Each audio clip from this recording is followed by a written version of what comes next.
지금 1억이 없어도 내가 1,800은 넣을 수가 있는 포지션이면은 이걸 20년 굴리면은 8%로 얼마냐면은 얼마일까요?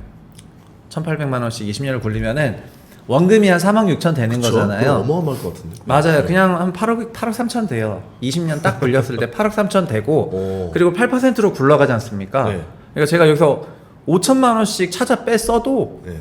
8%로 굴러가고 나는 6%로 찾았으니까 무한히 굴러가요.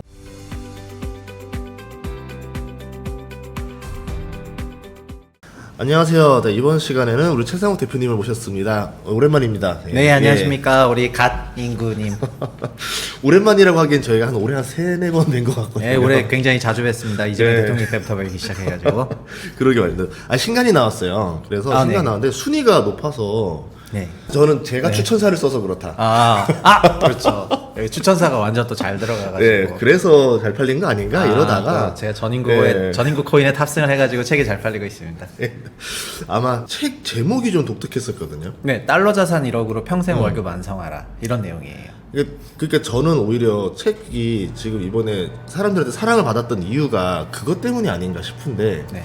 요새 보면은 과하게 투자하라는 책들 뭐 주식을 막 레버리지 해라 뭐 아니면 네. 부동산을 레버리지 해라 이런 책들 말고 지금 이제 이런 류의 책들이 더 잘 팔리는 것 같아서 네. 아마 재테크의 어떤 풍조와 연관이 있는 것 같거든요. 이게 작년 8월 9월쯤에 저희 최우심 채널에 올라갔던 영상 중에서 너무 재테크에 매몰되지 말고 미국 지수에 좀 장기 투자하면은 연 한 8%를 수십 년간 보장해 왔기 때문에 그 정도로 20년 정도 돌리면은 40대 기준으로 1억 정도만 있어도 진짜 아무 문제가 없다. 한 3억 정도 있으면 엄청나게 큰 돈이고 그게 막 10몇 억이 되니까요. 그 정도만 되더라도 노후에 별 문제가 없다는 조그만 영상을 하나 올렸었는데 예. 그거를 뭉스북이라는 출판사에서 네. 보시고 본인이 너무 감정이입을 하셔가지고 그 대표님이 그래서 이거 책으로 내면 안 돼요라고 하셔가지고 아니 소위 10분짜리 영상을 어떻게 또 책으로 내요 하니까 나는 근데 이거 그래서 어떻게 하라는 건지 좀 알고 싶다. 실천 버전이 필요하다. 네. 네, 그래서 그분 권유로 이제 부동산 책이 아닌 책을 쓰게 된 거죠. 아니 요새 좀 제가 느끼는 건 뭐냐면 사람들이 투자를 많이 못한다라는 생각이 좀 들거든요. 그러니까 못한다는 게 뭐 성과가? 아니요. 네. 신규 유입자가 별로 없어요. 그러니까 주식 시장이 이렇게 좋아도 네. 이제 예전 동학개미 운동 때처럼 네. 초보자 유입이 별로 없는 것 같고 지금 별로 없습니다. 부동산도 그런 것 같고 개인 주식 순매수가 별로 없으니까. 예. 네. 그게 저는 22년에 다 퇴출 당해서라고 생각을 하고 있거든요. 마치 전쟁에서 참패하고 나면은 그 젊은 층이 싹 쓸려 나가고 네. 다음 유년층 잘할 때까지 22년 5월 루나테라 때 한번 이제 예. 30대들 싹 다 이제 다 좀 쓸려 나갔고 그다음에 22년 하반기 예. 그 장세에 이제 국내 주식러들 싹 다 쓸려 나갔고 지금 남아 계신 분들은 미국 주식 투자자들만 서학개미만 좀 예, 생존한 서학개미만 상태? 조금 예. 생존해 있으니까 국장에는 돈이 잘 안 들어오고 있는 그런 상황입니다. 그런 상황이다. 네. 그러면은 이제 이런 상황에서 지금 어떻게 보면 재테크 사람들 목표가 뭐 파이어족이라던가 이런 게 아니라 그냥 정말 주식이든지 뭐 부동산이든지 그냥 내 노후만 좀 잘 네. 책임만 좀 졌으면 좋겠다 이런 생각 많이 하겠네요. 뭐 저도 주식 강의를 많이 했고 그리고 그다음에 지금도 투자와 관련한 채널을 운영을 하고 있지만은 막상 이분들이 만나서 이제 이 사람의 진짜 원하는 걸 들어보면은 물론 돈은 많이 벌고 싶어 하시죠. 그런데 의외로 그 목표는 되게 좀 작은 경우가 많거든요. 소위 40, 50대 정도 되면 특히 40대까지는 그런 생각이 잘 안 들지만 50대 언저리가 되기 시작하면은 임금 피크나 은퇴를 생각하게 되고 은퇴 후에 현금 흐름을 고민하게 되는데 그 현금 흐름을 생각해 보면 지금 돈이 너무 없다고 생각을 하게 돼요. 그래서 지금 쓰고 있는 소득의 약 한 80% 정도를 생각하고 월 몇백만 원 정도가 필요하다 이런 얘기를 하는데 그 돈이 지금 없다. 그러니까 그거를 보려면 어떻게 해야 되냐라고 하는 건데 그래서 그때 막상 들어보면은 뭐 국민연금 좀 있고 퇴직연금, 개인연금 활용하시고 여유 자금으로 복리로 좀 굴려서 10몇 년, 20년 돌리면 40대 기준으로요. 그러면 은퇴 시에 현금을 다 나온다는 거를 테이블로 간단히 보여주면은 이게 이렇게 되는 거 맞냐고 이렇게 하시면서 되게 이 금액이 작은데 이게 맞냐 그런 말씀들을 하시면서 내가 진짜 돈을 얼마를 벌려고 했었는지 목표가 없다 보니까 너무 매몰이 됐었던 거 아닌가 싶어요. 그래서 아까 가딘구님 얘기하셨을 때 그런 것도 똑같은 건데 저는 젊은 분들이 이제 투자를 열심히 하는 거가 좋은 태도라고 생각을 하지만은 투자 시장에 오래 있어보고 나서 느낀 거는 투자는 원금 손실 리스크가 있기 때문에 오래 노출돼 있을수록 원금 손실 리스크가 커지거든요. 그러니까 운전을 많이 하면은 교통사고의 빈도가 늘어나는 것처럼 그 맞아요. 투자를 많이 하면 많이 할수록 그 원금 손실의 리스크가 폭발적으로 커져요. 그래서 어느 순간 좀 그러니까 그리고 은퇴 임박해서 원금 손실 리스크가 커버리면은 진짜 시장에서 청산되는 거죠. 그래서 초기에 벌다가 뒤에 손실 크게 오면서 청산되는 경우도 많고 아니면 초기에 시드가 쌓일 때 그때 한번 청산당해 버리면은 그다음에 돈이 아예 안 불어나는 이런 경우가 많아지면서 그래서 이런 저희가 2020년부터 동서학 개미가 활발히 됐었잖아요. 근데 벌써 만 5년 6년 돼 가는데 5년 6년도 긴 기간이거든요. 이 긴 기간 동안에 많은 개인들이 투자를 통해 가지고 손실을 많이 본 게 요즘이 아닌가 싶고 저는 그거가 좀 재테크를 제2의 직업처럼 과몰입해가지고 하다 보니까 나타났던 현상이었던 것 같고 그래서 이런 책을 내니까 여기에 상대적으로 공감을 해주신 것 같습니다. 저도 예전에 저기 만약 강의하러 이제 외부 강의 다니면 맨날 이 얘기 하거든요. 그 퇴직연금 같은 거라던가 뭐 좀 세액공제나 이런 거 많이 받는 거 위주로 해서 그거를 주식 ETF를 사든 이렇게 투자하면은 훨씬 낫다. 그렇게 해서 한 3억 정도 모아라 이렇게 얘기하거든요. 그럼 생각하실 때 노후를 위해 필요한 자산은 얼마라고 예를 들면 500만 원을 은퇴 생활비로 500만 원을 써야 되는 가구가 있다. 뭐 자녀들이 있지만 자녀들도 다 이제 뭐 결혼하고 등등 나가 살고 있다고 생각하면은 그 500만 원을 30년을 산다면 연 6천이니까 30년을 곱하게 되면은 소위 이제 10억대가 넘어가게 되는 거거든요. 근데 사실은 그 중에서 500만 원이 순수하게 들어간 게 아니라 보통은 다 국민연금 정도는 들어가기 때문에 그쵸. 기초연금으로 깔아두니까 부부가 국민연금으로 150만 원을 이제 받는다고 치면은 350만 원이 필요한 거고 350만 원이 12개월로 하고 30년을 하게 되면 약 13억이 필요하게 되거든요. 근데 13억이 명목인데 이 13억이란 돈을 그때 한 번에 인출해가지고 이제 자가배당하면서 그냥 0% 금리에 두고 써도 되지만 일단 이 상황을 가정해도요. 이 13억을 8% 복리로 20년을 구리면 지금 2억 7천만 원 필요해요. 그래서 아까 말씀하신 것처럼 내가 그냥 한 40대 중반인데 금융자산 3억을 모았다. 그럼 이미 이분은 그냥 8% 복리 20년 환산할 때는 65세 기준으로 13억 7천 이상이 있으신 거고 그다음에 국민연금을 합치면은 월 500은 아무 문제 없이 받으실 수가 있는 상황이 되는 거고요. 그 잔액을 또 퇴직 잔액을 한 번에 일시불로 인출하지 않고 또 8%로 돌리게 되면은 그때부터는 고갈이 안 돼요. 왜냐하면 저희가 연금에서 만약에 월 400씩 받아서 한 5천만 원 계산해 볼게요. 5천만 원이 있는데 제가 모아놓은 돈이 13억이라고 하면은 13억이라는 돈은 5천만 원 기준으로는 4%밖에 안 되는 돈이잖아요.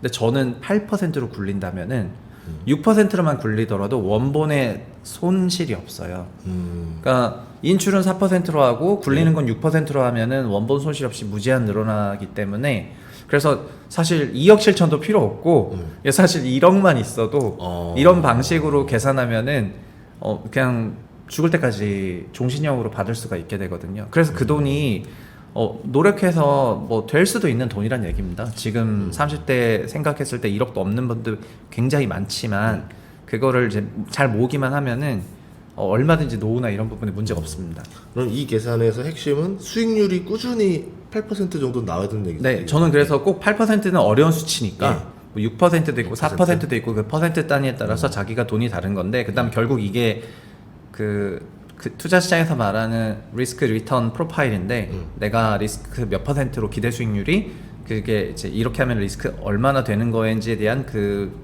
구조도인데요.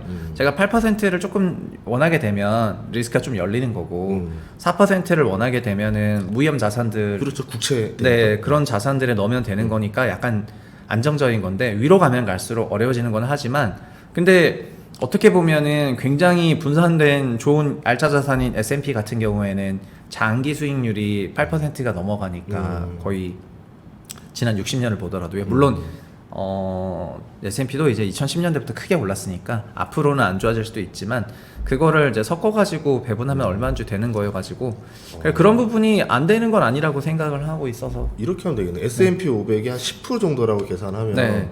채권이 4%니까 이거 네. 반반 믹스하면은 맞아요. 6 정도라는 맞아요. 정도로 나오게 네. 되네요. 그리고 전 책에는 이제 배당도 많이 넣었는데 배당을 받는 것도 그 본주 올라가는 상승 사실 우리나라 부동산도요. 그러니까 우리나라 부동산의 월세 수익률은 2%지만은 명목 성장률이 한국이 3%니까 얘도 5% 주는 자산이거든요.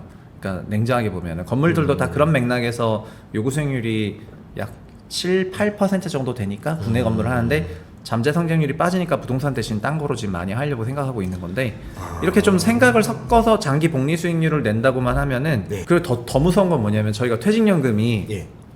소위 퇴직연금 개인연금이 1,800만 원까지 납입할 수 있잖아요. 예. 지금 1억이 없어도 내가 1,800은 넣을 수가 있는 포지션이면은 이걸 20년 굴리면은 8%로 얼마냐면은 얼마일까요? 1,800만 원씩 20년을 굴리면은 원금이 한 3억 6천 되는 그쵸? 거잖아요. 그거 어마어마할 것 같은데. 맞아요. 네. 그냥 한 8억 3천 돼요. 20년 딱 굴렸을 때 8억 3천 되고 오. 그리고 8%로 굴러가지 않습니까? 네. 그러니까 제가 여기서 5천만 원씩 찾아 뺐어도 네. 8%로 굴러가고 나는 6%로 찾았으니까 무한히 굴러가요. 그러니까 1억이 없어도 그냥 1,800씩만 IRP랑 개인연금만 잘하더라도 그냥 무한히 굴러가는 잔액을 받게 되는데 내가 왜 이렇게 힘들게 FMC 야간 선물 그다음에 아침 새벽에 증시 동향 그다음에 각 산업별로 다 섹터 공부하고 그렇다 하더라도 수익률은 또 아니야. 네, 그렇게 공부해도 제가 말씀드린 것처럼 투자는 원금 손실 리스크가 크기 때문에 네. 운전을 많이 할수록 사고가 많이 나는 거니까 아침에 그러니까 새벽 그 배송 기사부터 시작을 해가지고 저녁에 야간 대리운전까지 개인이 다 해야 된다면 그 과정에서 교통사고 날 만하진 거죠. 그 정도로 이게 어쨌든 주식 투자도 그만큼 리스크가 따른다 이렇게 봐야 되겠네. 네, 맞습니다. 그러면 이제 뭐 대부분 이제 원리 이론상으로는 이제 이 정도 금액만 있으면 노후가 가능하다라고 말을 하는데 네. 막상 보면 그 정도의 돈 이상 많이 가지신 분들은 많거든요. 막 보면. 네, 근데 맞아요. 없지 않죠. 근데 그분들의 표정이나 말을 들어보면 아니야 나 부자 아니야 나 돈 네네. 없어 나 연금 나 노후 책임 안 돼 이렇게 말을 많이 하시더라고요. 그거는 그런 분이 진짜 많은데 저는 그런 분들이 자기 상황에 대한 메타인지가 좀 덜 됐다고 느낍니다. 제가 어느 모임에 나갔는데 거기에 공교롭게도 하이닉스 분이 계셨어요. 예. 그 기자들 모임이었는데 이제 하이닉스 쪽에서도 이제 홍보실에서 오셨었는데 그분이 이런 얘기를 하더라고요. 아, 막 다 500, 막 이제 5,000% 성과급에 대해서 막 얘기하고 있었을 때였습니다. 아, 5,000% 성과급이 어느 정도인지 감이 잘 안 오잖아요. 그래서 5,000%면 연봉이 몇 배 정도 되는 거예요? 라고 하니까 한 연봉이 2.5배 정도 되더라고요. 근데 연봉이 2.5배 성과급을 받으시면서 아 근데 그걸 받아도 돈 별로 안 돼요 라고 얘기를 하니까 한 15명의 기자들이 굉장히 열받았겠다. 맞죠? 저는 이게 이런 상황이라고 생각을 하는데 그러니까 본인이 그 사실 돈 욕심은 끝이 없기 때문에 본인이 이미 상당한 성과를 이룬 사람도 항상심이 있으니까는 계속해서 추구하는 거는 네. 맞지만 네. 자기가 어느 정도 자산을 모았는지에 대해서는 어느 정도 객관성이 있다면은 주변에 소위 두 자릿수로 돈을 모은 사람들은 자기가 부자라고 생각하는 게 맞거든요. 근데 이분들은 일반적인 씬에서도 부자라고 얘기를 안 해버리고 네. 뭐 소위 더 부자 막 100억 1,000억 있는 사람들 비교해버리니까 자기가 덜 부자인 것처럼 느껴지고 그리고 실제로 몇 억이 있으신 분도 지금 어마어마한 부자인데 지금 100억이 있는 50억 100억이 있는 건 아니니까 아니라고 느낀단 말이에요. 30대가 만약에 한 3, 4억 있으면은 그럼 그거는 진짜 60대 기준으로는 정말 그냥 터무니없는 금액이 되는 건데요. 근데 그런 생각들을 잘 안 하시고 지금 더 매몰차게 노력해야 된다고 하면서 아까 말씀드린 것처럼 원본 손실 리스크가 있는 투자 씬에 더 깊게 다이브를 하고 그러면은 그러다가 어느 순간 자제력을 잃거나 하게 되면은 아니면 마켓이 안 좋거나 하면은 이제 날아가는 거죠. 저희 이렇게 왜냐면 저도 이렇게 계산하면 저희 어머니도 부자여가지고 제가 이제 생각해봤는데 현금은 거의 없어요. 네, 집만 하나 딸랑 네. 있는 거예요. 근데 이런 사람들이 한둘이 아닌 것 같아서. 맞아요. 이런 사람들은 노후를 어떻게 해야 될까요? 아, 그래서 원래 그런 분들을 위해서는 주택연금 같은 게 가액도 그렇고 더 확장이 돼가지고 연금처럼 받으셔야 되는데 저는 이제 요새 그런 케이스도 많은데 얼마 전에 기사가 났던 마포 45평 보유한 69세 1주택자가 재산세 낼 돈도 없다. 그런 경우도 있죠. 네, 그런 경우가 네. 실제 있긴 하거든요. 근데 그분들이 그러면 45편을 25편으로 가면 되지라고 하면 되지만 그 집으로 갈 때 매각 차익을 다 매수로 써버리면 또 어차피 현금 흐름이 없어져요. 어차피 양도세 내고 하면 예. 네, 그러니까 어느 정도 양도세 조금 내고 취득세 뭐 내고 이렇게 하면은 결국 또 현금이 없어지거든요. 그러면 이런 분들이 그 부동산을 다 처분하고 소위 그냥 월세를 살면서라도 그 돈을 가지고 안정적으로 굴려서 현금을 나오는 배당 성향의 상품에 넣으면은 이론상 되지만 이제 60대 70대가 됐는데 그러기 쉽지 않거든요. 그쵸, 예. 그래서 제 책의 부제는 이미 이렇게 된 분들을 어떻게 바꾸는 거는 이제 전 개인 본인의 의지가 달라져야 된다 생각하지만은 젊으신 분들도 이렇게 된다는 겁니다. 부동산에 매몰되면은. 그래서 집 한 채는 있는데 나중에 50대가 되고 이후에 보니까 대출 잔액은 어차피 30년 대출을 받으니까 이거 남아 있고 그다음에 이거 갚으면서 나중에 연금 받을 생각하니까 캐시플로 다 망가졌고 그런 상황에서 집은 있으니까 뭐 남들이 봤을 때는 뭐 살만하겠다고 생각하지만은 결국 소득이 없으면은 살기 되게 힘들거든요. 결국은 책에서 주장하고 싶었던 바도 부동산이 중요하지만 부동산이 너무 매몰되면 부동산보다 더 중요한 노후 현금 흐름이 사라지니까 그거를 미리미리 준비해야 된다고 하는 게 제 핵심. 그러면 어쨌든 은퇴 전까지 너무 부동산 올인에 힘쓰지 말고 네. 적당한 이제 부동산과 나머지 금융자산을 좀 모아 나가면서 노후도 대비를 해야 된다. 맞습니다. 그러면 언제부터 이제 금융자산을 좀 모아 나가는 게 나을까요? 저는 제 책은 어렸을 때부터 하는 게 당연히 좋죠. 네. 그래서 이것도 30대 중반에 1,800만 원씩을 30년간 굴리면 20년만 굴려도 360 이제 소위 8억대까지 가는 건데 그 30년을 굴린다고 생각하면은 거의 그 더블 이상이 가는 거잖아요. 그쵸. 그러면은 그 금액이 이루 말할 수 없는 금액이라 생각이 되니까 어릴 때처럼 하면 되지만 전 현실적으로 이제 40대 중반의 나이를 기준으로 20년을 굴리는 거를 어느 정도 감안하고 책을 썼고요. 그게 맞는 것 같은 게 네. 그전에는 내 집 마련하는데 정신 네, 다 맞아요, 맞아요. 쓰니까. 그리고 예, 예. 사회생활 초기에는 돈이 많이 들어갑니다. 네, 일단 네. 받는 돈도 작고, 그 다음에 지출은 사회생활 준비하면서 소위 캐펙스 투자하지 않습니까? 하다못해 회사를 다니니까 옷이라도 사잖아요.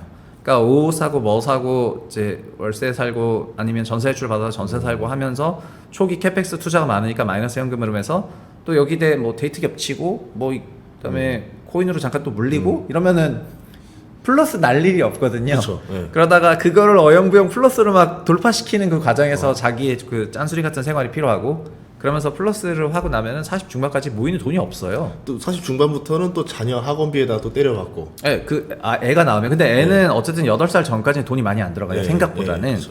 학령기가 되기 전까지 안 들어가니까. 그러니까 그 벌리는 한 10년이 있습니다. 그 출산을 하기 직전부터 출산할 때까지 그 10년인데 그때 플러스 캐시플로우를 많이 만들어가지고 이거를 잘 굴리면 되니까 그 기간에 1억을 벌라는 겁니다. 그렇게 벌고 장기 투자를 시작을 하고 복리 투자하면은 좋다 이런 얘기죠. 저도 퇴직연금 가입을 35살쯤 했어요. 아, 그 전까지는 이제 어쨌든 계속 내 집 마련하고 자산 불리는 데다 쓰다가 네, 네. 이제서야 좀 이제 잉여가 돌기 시작하더라고요. 네, 네. 그때부터 저 퇴직연금 쭉쭉쭉 넣으면서 네. 한 20년 55세까지 채우면 좀 되겠다. 네. 예, 이 계획이었었거든요. 네, 예. 퇴직연금이나 개인연금은 그 이제 연금 수령으로 전환을 해도 지금은 납입을 하시지만은 나이가 되면은 전환할 수가 있는데 전환을 하더라도 그거를 연 1,500만 원까지는 5% 과세를 받는 거잖아요. 네. 만 69세까지. 네. 그러니까 퇴직연금, 국민연금은 저희가 65세부터 받는데 지금 젊으신 분들은 국민연금 안 받는다 생각하지만은 이제 국민연금은 65세부터 받지만 그건 또 종합소득 과세되니까 국민연금은 이러니까 문제야. 그러니까 국민연금이 종합소득 과세가 돼버리니 이거를 먼저 받는다는 것이 굉장히 불리하거든요. 기본적으로 세율이 높아서.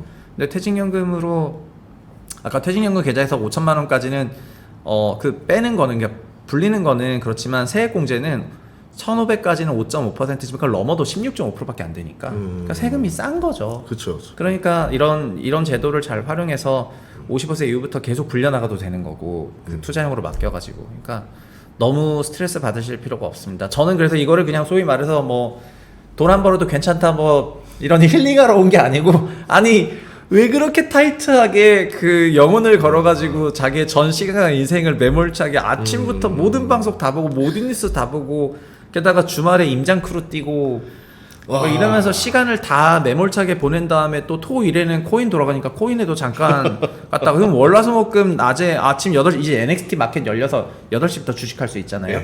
그럼 8시 전에 국내장 업데이트를 해야죠. 미장이랑 국장 업데이트를 하니까 이제 완전 리서치 센터예요. 제가 그거 10년간 했는데 너무 이제 질려가지고 그렇게 해도 안 벌린다는 걸 느꼈기 때문에 이렇게 해도 기관 투자자처럼 24시간 10년을 일해도 이걸로 돈 버는 사람이 별로 없구나 라는 걸 명확히 느끼면서 그냥 이렇게 투자할 필요는 없겠다라는 생각을 하고 이제 나온 사람이잖아요. 거기서 열심히 일하다가 근데 제가 나하고 보니까 다른 많은 개인들은 다 글로 그렇게 들어가고 있어가지고 개인이 증권사라고 있어. 네, 엄청 증권 사고 계십니다. 모든 섹터 다 보시고.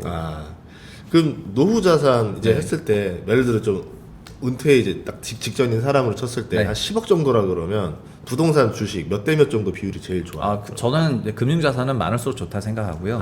최대 부동산이 작을수록 좋다고 생각을 합니다. 그러니까 부동산이 작고 금융자산이 많은 사람일수록 부자일 거예요. 그리고 은퇴 시점이 제일 안 좋은 케이스는 아까 말씀드린 것처럼 65세 은퇴했는데 집 한 채 있는데 캐시플로우는 거의 제로인 상태.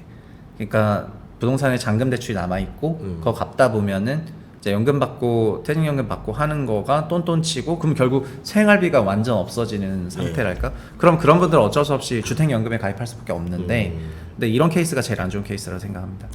알겠습니다.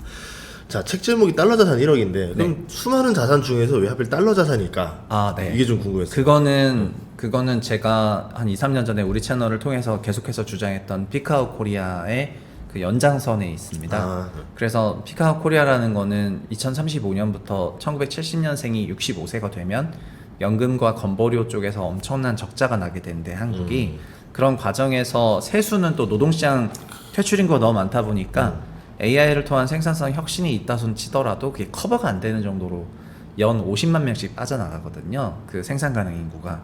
그러면 이제 잠재 성장률 제로로 가는 기간이 거의 한 세대는 있을 거라고 생각이 되는데 그 기간에서 우리 환율이 정상일 수가 없다는 생각이 들고 그래서 앞으로 한 5년은 그래도 원화가 그나마 지금처럼 어느 정도는 유지가 되겠지만 2030년대 들어서부터는 좀 불안율이 많다고 생각을 해요.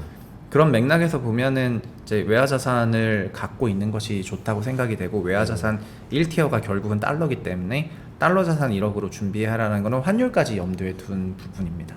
지금 저는 제가 믿어지지 않겠지만 대학교 때 춤추는 걸 좋아해가지고 막 비보이 동아리 같은 걸 하고 그랬는데 제가 잘 췄다는 게 아니라 그런 행사를 많이 갔는데 2000년대 초반에 우리나라 비보잉 씬이 전 세계 1등이나 마찬가지였습니다. 2002년 그 익스프레션 크루 우승하기 바로 이전부터 2008년까지 소위 봄피직스 시대를 거치면서 엄청난 전성기를 보냈고 그때 일부의 홍텐이 있었는데 근데 그 이후에 지금 우리나라 젊은 비보잉 씬이 그만큼의 위세가 없거든요. 그러네요. 예. 이게 그러니까 전형적으로 그 전성기 찍고 나서 그 후속 유입이 작아서 이제 발생하는 많은 씬 중에 하나인데 그러다 보니까 저는 한국도 그렇게 될 거라는 생각이 많이 들어가지고 그렇게 생각하고 있습니다. 저도 느낀 게 이게 한 우리 7, 80년, 90년대 만들었던 그 산업들이 지금 이제 잘 커서 성장하고 있지만 계속 다음 유망 산업들이 계속 치고 올라와줘야 되는데 그게 이제 글로벌 자리 못 잡으니까 마치 아빠가 번 돈으로 지금 살고 있는 캥거루 느낌? 그렇죠. 그게 전체적으로는 모수가 너무 작아져서 그런 것 같고요. 과거 그러니까 생각해 보면은 80년대생들이 지금 이쪽에 베스트들인데 이분들도 그래도 한 80만 명대 태어났는데 지금은 너무 작은 수가 태어나니까 모수가 작아서 그런 것 같아요. 그렇군요.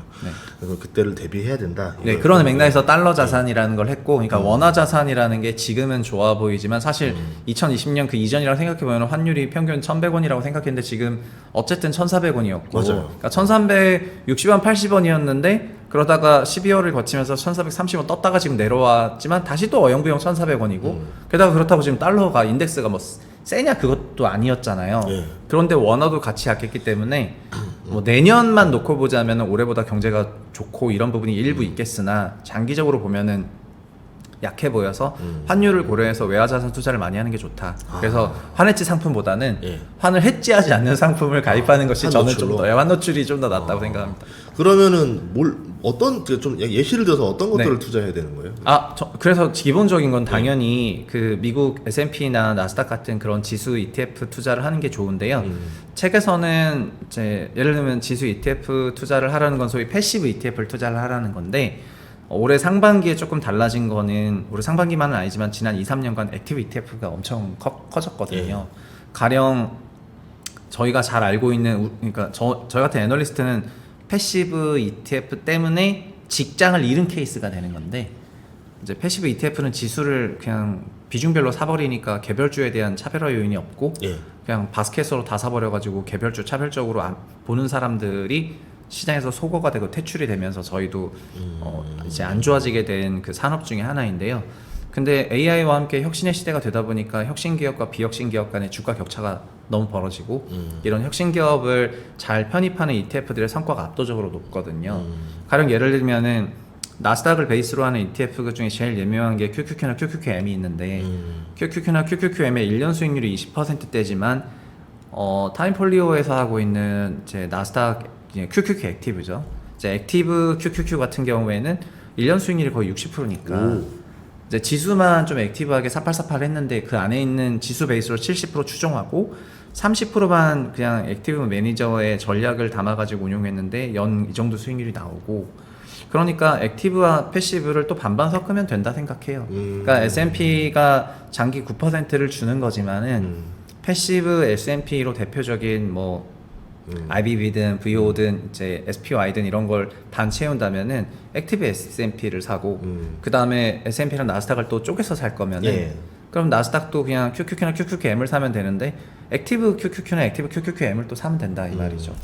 네. 그러면 또 이 금융 자산을 모두 또 주식에만 넣기 좀 그러니까 네. 채권에도 좀 넣어야 되나요? 어떻게 해야 되나요? 아니요. 저는 이제 그냥 주식에 넣으시면 된다고 생각합니다. 주식 쪽으로. 네, 채권은 알채권을 하실 거면은 그 채권 투자하는 게 좋다고 생각을 하고요. 채권 ETF는 그 정도의 매력은 없다 생각하고 이건 완전히 그쵸. 그냥 투자 자산이고 알채권은 이제 안위험 자산이잖아요. 거기에다가 네. 이제 세금까지 좀 혜택이 있으니까. 네. 근데 채권 ETF를 하실 거면 채권보다는 주식이 훨씬 낫고 네, 그렇게 생각하고 있습니다. 알겠습니다. 이렇게 해서 달러 자산 1억을 만들어서 여러분 노후를 대비해라 라고 이제 했는데 되게 좋은 의미인 것 같아요. 많은 사람들이 너무 좀 비현실적인 꿈을 꾸는 것보다 우선은 확실하게 내 은퇴부터 확보해 놓고 나서 그런 다음에 편안한 마음으로 좀 투자를 임하는 게 투자도 잘 풀리지 않을까. 맞아요. 저도 진짜 이 말에 공감하는 게요. 그러니까 연간 1,800만 원의 돈도 작은 돈이 아닙니다. 큰 돈이에요, 나름. 근데 그 1,800만 원을 20년간 퇴직연금에 놓고 장기 복리 수익률 8%를 상품 배분으로 구축을 한 다음에 운용을 하신다면은 그냥 퇴직 시점이 됐을 때 거기서 연 6천만 원씩 찾아 뽑아 써도 되고 국민연금이 또 따로 받쳐주고 있기 때문에 그런 걸로 아무 문제가 없다는 인식하에 나머지를 이제 이런 다른 위험자산 투자를 하시면은 된다고 생각을 하거든요. 그러니까 정말 쉽게 달성할 수 있는 목표 중에 하나라고 생각을 합니다. 근데 그런 백업을 안 해놓고 그냥 막 전자산을 여기다 걸어가지고 이제 소위 이제 좀 트레이딩 씬에 오래 노출되게 되면은 그러니까 훈련된 트레이더들은 손실도 이제 2%로 막고 이러면서 자산 원금 손실 리스크를 극단적으로 줄이면서 이제 소위 한 걸음씩 올라가거든요. 이제 한 번에 올라가는 게 아니라.